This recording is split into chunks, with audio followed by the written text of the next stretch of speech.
오늘은 11월 2일 생명의 산 본문입니다. 시편 63편 말씀을 우리들이 오늘 살펴보도록 하겠습니다. 우리가 시편을 묵상할 때마다 항상 주의해 보셔야 될 부분이 있어요. 왜냐하면 시편이 어떤 상황 속에서 쓰여졌는지에 대한 배경이 사실 본문 가운데는 자세히 소개가 되어져 있지 않기 때문에 우리들이 시편의 표제어를 항상 참고해 보셔야 됩니다. 항상 표제해 보시면 누가 쓴 시인지 어떤 상황 가운데 쓰여진 시인지를 대부분 알려주고 있기 때문에 그렇죠. 표제어에 뭐라고 적혀 있죠? 다윗의 시 유다 광야에 있을 때라고 적혀 있지 않습니까? 이 두 가지 표현을 통해서 오늘 63편의 시는 다윗이 고백한 고백이고, 그리고 다윗이 유다 광야에 있을 때 고백한 노래임을, 찬양임을 우리들이 알 수가 있습니다. 크게 두 가지 상황을 우리가 추측해 볼 수 있죠. 다윗이 언제 광야에 있었습니까?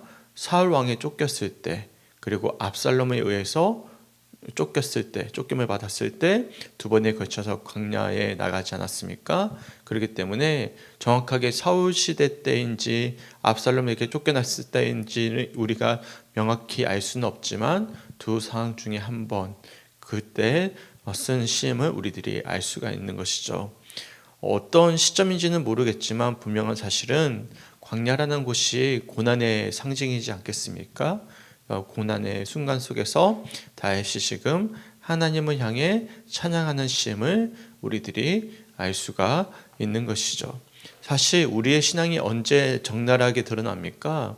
평소에는 사실 우리의 신앙의 정도를 명확하게 체크해 볼 수가 없어요.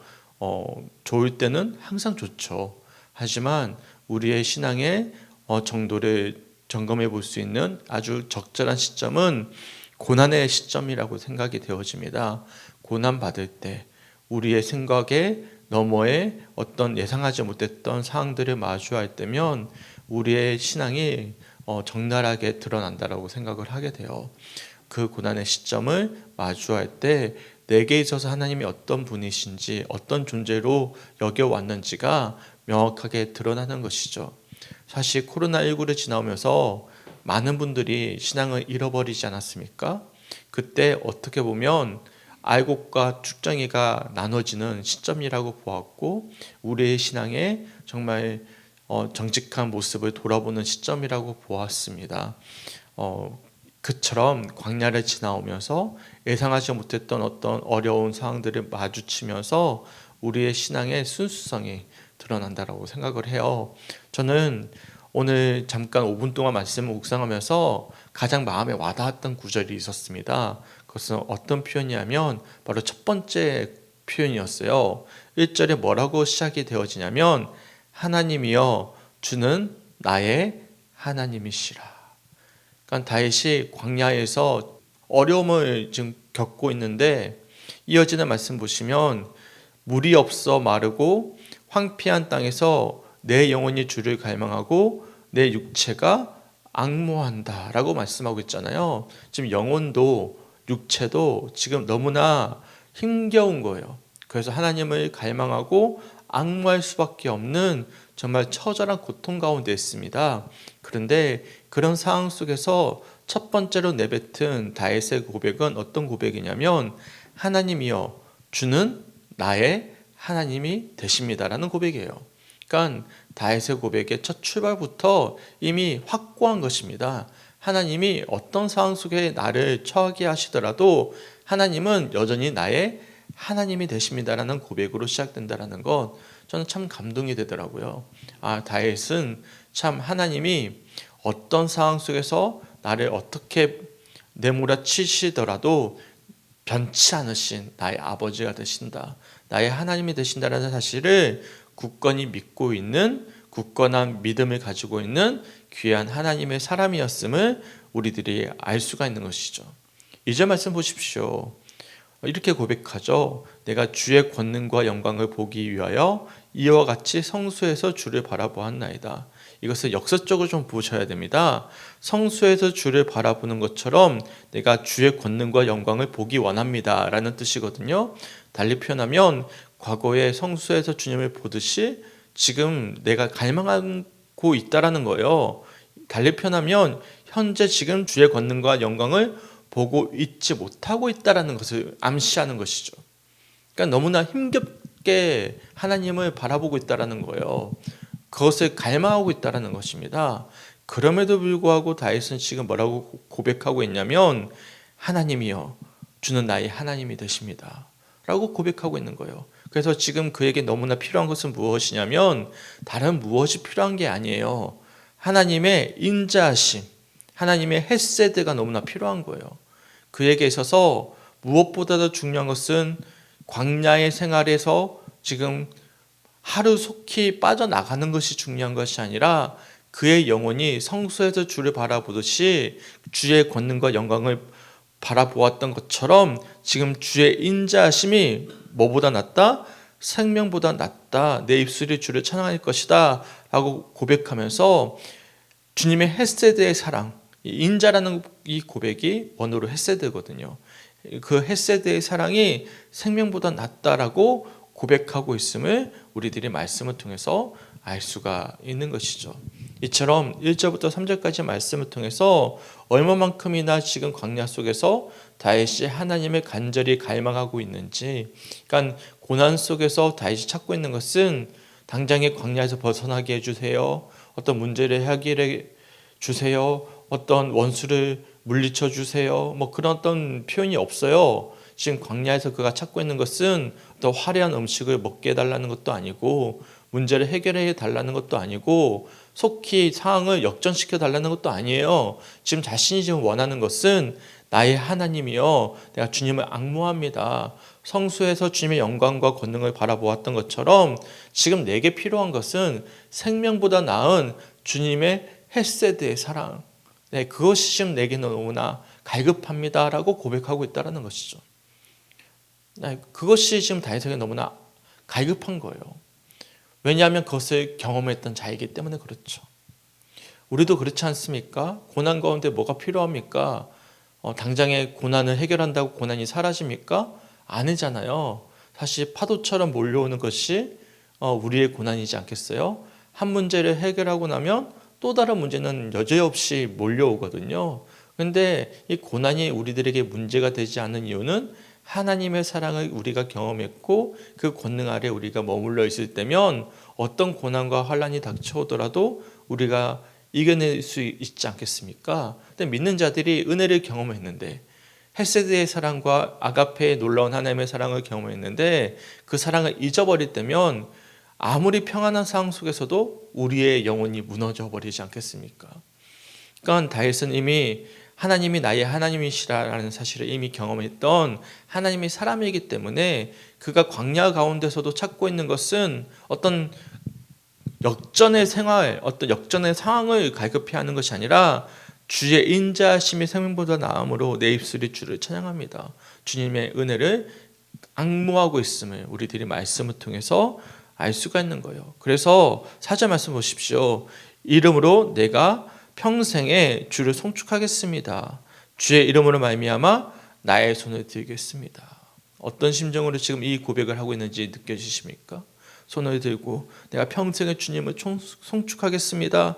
주의 이름으로 말미암아 나의 손을 들겠습니다. 주님 제발 이 시간 이 갈급한 영혼 가운데 내 육체 가운데 주님을 앙모합니다. 성수에서 주를 바라보듯이 주의 권능과 영광을 보기 원하고 주의 인자하심이 생명보다 낫기 때문에 주님을 찬양합니다. 이 시간 그 은혜를 허락하여 주세요 라고 갈급히 하고 있음을 우리들이 말씀을 통해서 알 수가 있는 거예요. 근데 하나님은 갈급한 영혼에게 반드시 채워주셔요. 그래서 5절 말씀 보시면 골수와 기름진 것을 먹은 것 같이 나의 영혼이 만족할 것이라. 나의 입이 기쁜 입술로 주를 찬송하되 라고 고백하고 있습니다. 채워진 것이죠. 마치 기름진 음식을 먹듯이 지금 내 영혼이 만족할 것이다. 나의 입술이 지금 기쁨으로 주님을 찬송합니다 라고 고백하고 있음을 우리들이 말씀을 통해서 묵상해 볼 수가 있는 것이죠. 고난의 때에 우리가 누구를 찾아야 되는 것입니까? 나의 아버지가 되시는 하나님을 갈급히하며 찾을 때면 하나님께서 그 영혼 가운데 채워주시고 앙무하는 자들에게 입술로 찬양할 수 있도록 은혜를 베풀어 주시는 우리 하나님이심을 소망할 수 있는 우리 성죽교회 성도들이 되시길 주님의 이름으로 간절히 축원합니다. 다시 뭐라고 고백해요? 그래서 내가 나의 침상에서 주를 기억하며 새벽에 주의 말씀을 작은 소리로 읊조릴 때에 하오리니라고 고백합니다. 어제 말씀 기억나십니까? 어제 시시로 때때로 항상 하나님을 기억하고 하나님을 찬양할 것을 권면해 주지 않았어요? 다윗도 침상에서 주를 기억하고 새벽에, 그러니까 온종일이죠. 온종일 주님을, 그 말씀을 내가 읊조리겠다, 고백하겠다, 찬양하겠다. 왜냐하면 주는 나의 도움이 되셨기 때문이다. 내가 주의 나에게 그늘 아래에서 즐겁게 하나님을 찬양하겠다라고 고백하고 있음을 우리들이 알 수가 있는 거예요. 그리고 나의 영혼이 주를 가까이 따르리니 주의 오른손, 이 오른손이라는 뜻이 하나님의 권능의 손이라는 뜻을 담고 있지 않겠습니까? 주님이 권능의 오른손으로 나를 붙들어 주실 것이다 라고 굳건히 믿고 찬양하고 있음을 우리들이 알 수가 있는 거예요. 그러니까 갈급했던 영혼이 하나님을 향해 손을 들고 온전히 주님께 온전히 앙무하며 찬양했을 때 주님께서 그의 영혼 가운데 만족함을 주시고 하나님을 시시로 때때로 고백하기를 결단하면서 주님의 그늘 아래 쉼을 얻고 그리고 주님의 강권적인 오른손으로 나를 붙들어 주실 것임을 고백하게 되는 그런 어떤 영적인 변화가 그의 고백 가운데 점진적으로 변화됨으로 고백되어지고 있음을 우리들이 오늘 말씀을 통해서 살펴볼 수가 있는 거예요. 짧은 시편에 지금 다윗의 참 다양한 심정의 고백이 어떻게 변화되어져 가고 있는지를 우리들이 묵상해 볼 수가 있는 것이죠. 그리고 나서 이제 간구가 나오는 거예요. 그러고 나서 내 영혼이 만족함이 있고 나서 그가 뭐라고 이제 고백을 하냐면 나를 힘겹게 하고 있는 악인이 멸망할 것이다. 이제 구체적인 고백을 하고 있는 것이죠. 9절과 10절에 보십시오. 나의 영혼을 찾아 멸하려 하는 그들은 땅 깊은 곳에 들어가며 칼의 세력에 넘겨져 승냥이의 먹이가 되리이다. 보통 우리가 여기부터 먼저 고백이 되죠. 하나님을 찾기 이전에 뭐부터 찾는 거예요? 내 문제부터 찾잖아요. 그렇지 않습니까? 우리가 어떤 기도를 먼저 합니까? 주님을 앙무하고 하나님을 갈급히하고 주님을 붙잡기 이전에 하나님 이 문제가 있습니다. 이 문제 먼저 해결해 주세요. 그러고 나서 하나님을 찾지 않습니까? 근데 다윗은 그렇지가 않은 거예요. 뭐가 중요한지를 알고 있는 것이죠. 그의 영혼에 중요한 것은 문제 해결이 중요한 게 아니에요. 내 영혼의 체험, 내 영혼의 만족함, 내 영혼의 기쁨이 얼마만큼이나 중요한지, 그럴 때 주님께서 내 영혼의 온전한 체험 가운데 주어지는 온전한 찬양 속에서 주님의 강권적인 오른손으로 내 삶을 붙들어 주실 것임을 믿을 때면 이어지는 이 9절부터 10절까지의 말씀의 어떤 간구는 이제는 중요한 문제가 되질 않는 것입니다. 왜요? 주님께서 해결해 가실 문제이기 때문이죠. 그래서 간구가 뒤로 나오는 거예요. 근데 우리는 보통 하나님을 신뢰하지 않기에 어떻게 보면 하나님보다 더 중요하게 여기는 내 삶의 문제가 더 커 보이기에 우리가 기도할 때는 하나님 그분 자체를 앙무하기보다는 문제를 위해서 하나님을 믿을 때가 더 많이 있을 때가 얼마나 많이 있는지 모르겠습니다. 그러니까 손님들의 기도를 들어볼 때면 기도 제목이 대부분은 하나님을 더 깊이 사랑하기 원합니다. 하나님을 더 깊이 사랑하기 원하고 앙무합니다. 내 영혼이 더 체험받기 원합니다라는 어떤 기도 제목보다는 우리 가정이 건강하기 원하고 내 문제 해결받기 원하고 등등등등등 기도 제목이 보통 그렇지 않습니까? 근데 진짜 하나님을 만난 사람들을 들어보면 내 영혼이 만족함을 얻기 원합니다라는 고백이 더 우선되거든요. 그러니까 우리가 뭘 위해서 기도해야 될지, 우리에게 정말 필요한 것이 무엇인지, 근원적으로 우리 영혼 가운데 체험받아야 될 것이 무엇인지, 우리 믿음 생활에 포커스를 맞춰야 되는 핵심이 어디에 있는지를 우리가 먼저 기억해 보셨으면 좋겠어요. 어떤 사람들만이 그것이 가능해요? 1절 말씀이죠. 하나님이여 주는 나의 하나님이시라 고백하는 자들만이, 그 정말 진심으로 고백할 수 있는 자들만이 할 수 있는 거예요. 정말 하나님의 은혜를 경험한 자들만이 무엇이 중요한지를 알 수 있다는 것입니다. 소망하기는 우리 성주교회 성도들에게 있어서 신앙생활 속에서 무엇이 정말 중요한지, 정말로 참된 기쁨이 어디서부터 비롯되는지, 권능의 하나님의 일하심이 어디로부터 시작되어져 가는 것인지, 오늘 시편 63편의 이 다윗의 고백의 점진적인 변화를 통해서 확인해 볼 수 있는, 또한 묵상해 볼 수 있는 오늘 하루의 고백이 되시길 주님의 이름으로 간절히 축원합니다. 그럴 때 11절 말씀 보십시오. 왕은 하나님을 즐거워한다. 완전히 변화됐죠. 처음에는 내가 지금 내 육체가, 내 영혼이 주님을 갈망하고 앙모하고 정말 힘겹게 지금은 주님을 바라보고 있는데, 이제는 이 찬양을 마무리하면서 누구를 즐거워한다고요? 하나님을 즐거워한다. 주께 맹세한 자마다 자랑할 것이다. 하지만 거짓말하는 자, 내 원수는 입이 막힐 것이다 라고 고백하고 있음을 우리들이 알 수가 있는 거예요. 회복한 것이죠. 하나님을 앙모하는 자들에게 하나님께서 그의 영혼을 만져주시고, 하나님께서 믿음을 더해 주셔서 이제는 즐거움으로 회복됨을 말씀을 통해서 묵상해 볼 수가 있는 것이죠. 이번에 수련회를 다녀오면서 저 자신을 한번 되돌아봤습니다. 무엇이 이렇게 나를 공황장애가 올 만큼 힘겹게 했을까? 환경과 상황이었을까?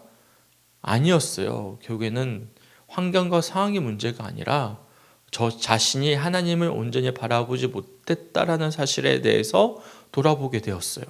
그러니까 환경과 상황은 사실 3, 4년 전과 비교해서 훨씬 좋아졌죠. 그렇지 않습니까? 비교할 수가 없죠. 이민수 권사님 그렇지 않아요? 네. 너무 좋아졌어요. 얼마나 좋은 분들이 많이 오셨어요. 사랑하는 분들이 얼마나 많이 생겼습니까? 저를 위해 기도해 주시는 분들이 얼마나 귀하게 세워졌어요. 얼마나 제가 기도했는지 몰라요. 동력할 수 있는 분들, 하나님의 일을 감당할 수 있는 분들, 한 분만 오더라도 전 만족합니다라고 고백했던 사람인데, 하나님께서 이렇게 귀한 성도들을 보내주셨는데 제가 만족을 못하고 있는 거예요. 더 힘겨운 거예요. 그러니까 뭐가 문제일까? 결국에는 다른 게 문제가 아닌 거예요. 제가 하나님을 더욱더 앙모하지 못했기 때문이었구나. 내가 하나님을 바라보지 않고 다른 것을 바라보고 있었구나 라는 것을 보게 되었습니다. 그러니까 목사님들이 그러더라고요. 제게 제일 많은 조언을 해주었던 목사님 중에 한 분이 청명 목회를 하고 계시는 분이었는데 그런 고백을 하시더라고요. 첫 번째로는 설교하다 쫓겨나는 것이 영광이다. 두 번째, 나에게 청명 목회자가 아니다. 단순히 청명을 잠깐 맡겨주어진 목회자일 뿐이다. 하나님은 한 명의 그리스도인으로 볼 뿐이지 얼마만큼 성도를 맡겨주었는지가 중요한 것이 아니다. 규모가 중요한 게 아니라는 것이죠. 그러니까 내가 얼마만큼 하나님 앞에서 정직하게 하나님을 사랑하면서 목회하는지를 하나님이 보시는 것이지 규모로 보고 너 청명 목회하고 왔어? 잘했어? 그렇게 보지 않으신다라는 것이죠. 자기는 그런 심정으로 목회를 하고 있다라고 이야기하시는 거예요. 도리어 사람들 앞에서 내가 이만큼 목회하고 있다는 걸 밝히는 그 순간 자기는 흔히 말하면 세상 말이에요. 쪽팔린다는 거예요. 부끄럽다라는 거예요. 그만큼 수치스러운 게 없다라는 거예요. 왜냐하면 그거는 자랑할 거리가 하나도 아니기 때문에. 그러니까 정말로 순수한 형님같이 처음에는 저와 비슷한 처지인 줄 알았어요. 전혀 위압감이 느껴지지 않아서. 그런 분들이 너무나 많았어요. 그러니까 한국 교회는 여전히 소망이 있다는 것이 도리어 저는 그런 분들은 너무 많이 만났거든요. 나는 몇 명 목회하고 있다. 제 친구 중에도 그래요. 이미 제 또래인데도 불구하고 아버지 힘 때문에 큰 교회 가고 나서 이미 어깨에 힘이 들어가가지고 가까이 가기 먼 당신이 되어버린 친구들이 있거든요. 그런 모습 보고 제가 절망을 했는데 여전히 정말로 순수하게 그 규모가 중요한 게 아니에요. 제가 이동을 할 때 아우팅을 했거든요. 아우팅을 할 때 2,500명, 3,000명 목회하는 목사님 뒤에 앉아가지고 왔어요. 그 목사님 직접 운전을 하시고 근데 나중에 보니까 서울대 나오시고 소망교회 부목사도 하시고 그런 분인데 전혀 위압감이 없는 거예요. 그런 분들은 그게 중요한 게 아닌 거예요. 그냥 한 명의 목회자일 뿐이에요. 그러니까 그분들에게 중요한 것은 내가 얼마만큼 신실하게 하나님을 찬양하고 앙무하는지, 그러니까 상황과 환경이 중요한 게 아닌 거예요. 똑같은 목회자이고 똑같은 환경에서 얼마만큼 하나님을 신실하게 바라보는지가 그분들에게 되게 중요한 과제였던 것이죠. 그러니까 저도 마찬가지였던 거예요. 제 환경과 상황에 따라서 내 마음이 좌지우지 되었던 모습은 사실 그분보다 어쩌면 제 중심이 더 흐트러졌던 것이죠. 중요한 사실은 광야에 있든 왕궁에서 평안한 생활을 하든 그것이 중요한 게 아니에요. 비록 지금 다윗이 광야에 있지만 그가 더욱 광야 속에서 하나님을 앙무하면서 뭘 회복한 것입니까? 즐거움을 회복했다라는 사실. 그가 정말 하나님을 깊이 사랑하고 있다는 사실을 재확인했다라는 것. 이것이 얼마만큼 소중한 고백인지를 우리 63편을 통해서 확인해 보셨으면 좋겠어요. 제가 제 이야기를 조금 예를 들었지만 우리 성도님들 중에서도 그런 분들이 계실 거예요. 세상에 화려하게 사시는 분들, 또한 내 처지가 굉장히 좀 비천하게 여겨지시는 분들, 어떤 어려움을 겪고 계시는 분들이 계실 거예요. 근데 그게 중요한 게 아니더라고요. 우리 영혼이 어디서 만족하며 누릴 것인가, 우리가 정말로 추구해야 될 것이 무엇인가, 우리가 갈급해야 될 것이 무엇인가를 우리가 기억해 볼 때면 정말로 광야 속에서도, 지금 쫓김을 받고 있는 과정 속에서도 주님을 온전히 갈망하고 앙모했을 때 주어지는 이 회복의 은총, 하나님의 은혜의 은총이 이 시편에 고스란히 담겨져 있는데, 이 고백이 우리 성주교회 성도들의 고백이 되었으면 좋겠고, 고난 가운데 계시는 성도님들의 축복된 말씀이 되시길 주님의 이름으로 간절히 축원합니다. 그래서 우리 모두 다 하나님이여, 주는 누구의 하나님이다? 너의 하나님이 아니에요. 목사의 하나님도 아니고 누구의 하나님이에요? 나의 하나님이 되십니다. 그 하나님이 나의 하나님으로 온전히 채워질 때면 비록 광야에 있더라도, 비록 내가 어려움에 처하더라도 우리가 정말로 마지막 11절 말씀처럼 하나님으로 인해 즐거워하고 자랑할 수 있다는 것, 이것이 얼마만큼 큰 은혜이자 만족함인지. 그래서 마치 5절의 말씀처럼 골수와 기름진 것을 먹은 것 같이 나의 영혼이 만족한다라는 이 고백, 그래서 내 입술이 기쁨으로 주님을 찬양한다라는 고백, 이 고백이 오늘 하루 우리의 고백이 될 수 있길 주님의 이름으로 간절히 축원합니다. 아멘. 우리 함께 기도했으면 좋겠습니다. 토요일 기도 제목은 교회와 예배를 위한 기도입니다. 세 가지 기도 제목 읽어드릴게요. 첫 번째, 찬양단과 악기 연주, 애참 봉사, 청소와 중보 기도로 교회를 함께 세우는 성도들에게 세상이 줄 수 없는 기쁨이 가득하도록, 또한 교회 학교에 준비된 교사와 아이들을 보내주도록. 두 번째, 서로의 다름을 인정하며 용납하고 서로의 말에 귀 기울여주며 사랑하는 우리가 될 수 있도록. 세 번째, 내일 있을 가을 나들이에도 함께 하시고 곧 시작될 가을 신방이 크신 은혜와 회복의 시간이 될 수 있도록 기도해 주셨으면 좋겠습니다. 우리 성도들이 정말로 오늘 말씀처럼 각자 주어진 어떤 봉사와 헌신과 예배 가운데 하나님이 주시는, 그래서 세상에 줄 수 없는 기쁨으로 충만해질 수 있도록 기도해 주셨으면 좋겠고, 교학교 교사가 한 명이라도 세워졌으면 좋겠는데, 일단은 다음 주부터는 로테이션으로 한 분씩 일단 돌아가면서 함께 임시 교사로 이렇게 돌아가고요. 내년에 이제 당회하면서 이제 감동되시는 분이 계시길 저는 기도하겠습니다.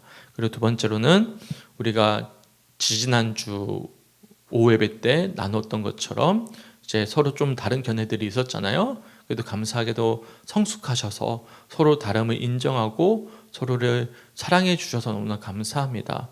교회는 다양한 곳이에요. 근데 이 다양한 것을 하나님의 사랑으로 함께하는 곳이 또한 교회입니다. 우리가 함께 서로를 귀하게 여기고 소중히 여길 수 있는 공동체가 될 수 있도록 기도해 주셨으면 좋겠습니다. 그리고 내일 가을 나들이가 있는데요. 막 힘겹게 막 여행 다니고 그러진 않을 거예요. 그냥 가서 식사하고 그리고 간단하게 산책하고 차 한 잔 마시고 그리고 시도 쓰고 이렇게 오려고 하거든요. 그래서 쉼의 시간 또한 자연 속에서 회복의 시간을 좀 가지고 오고자 합니다. 단 한 가지 비가 오면 좀 아쉽겠죠? 날씨를 위해서 기도해 주셨으면 좋겠고 뭐 참석을 많이 하든 적게 하든 무조건 갈 겁니다. 시간 미루지 않고 가고자 하니까요. 기도해 주시고 함께 동참해 주셨으면 좋겠습니다. 우리 함께 주일 예배를 위해서 기도해 주셨으면 좋겠어요. 기도하겠습니다. 주님 너무나 감사합니다. 주님 은혜 가운데 함께 하시고 붙잡아 주셔서 너무나 소중한 시편 63편 다윗의 고백을 함께 묵상해 보았습니다.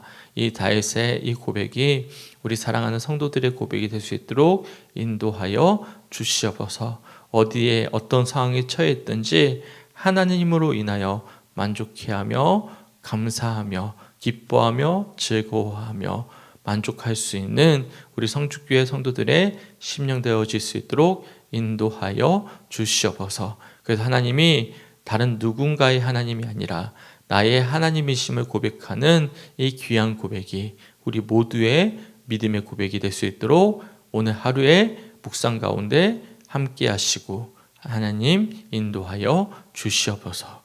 또한 교회를 위해 기도하기 원하고 예배를 위해 기도하기 원합니다. 성도들이 세상이 줄 수 없는 참된 기쁨을 헌신과 봉사 속에서 경험하게 하시고 서로 다름을 인정하고 용납함으로 말미암아 사랑하는 공동체가 될 수 있도록 함께 중보하게 하시며 또한 내일 있을 가을 야유의 나들이 가운데 은혜에 은혜가 더하게 하시고 신과 회복이 될 수 있도록 인도하여 주시길 간절히 소망합니다. 하나님 인도하여 주시고 특별히 주일 있을 예배 가운데 주님의 특별한 은혜가 더하게 하여 주셔서 우리 모두 다 은혜 받는 시간 될 수 있도록 주님 동행하여 주시옵소서. 감사드리며 우리를 사랑하시는 예수님의 이름으로 간절히 기도드렸습니다.